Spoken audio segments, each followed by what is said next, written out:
Hi guys, welcome back with me again in the channel. On today's tutorial, I'm going to show you how you can create animated captions using the CapCut caption templates.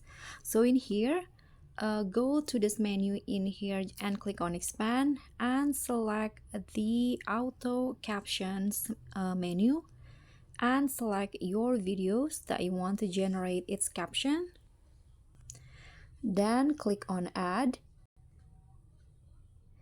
And in here, to start generating the caption, you can first select the language and choose the sound source. Click on video, and in here you can find the templates option. I want to activate the bilingual caption, so I'm going to click on this and change it into none.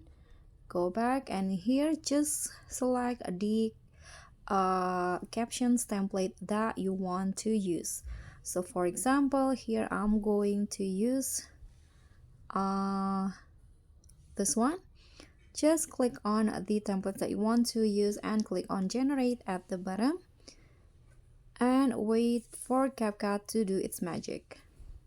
So now the caption is generated, and here is the animated captions from the video.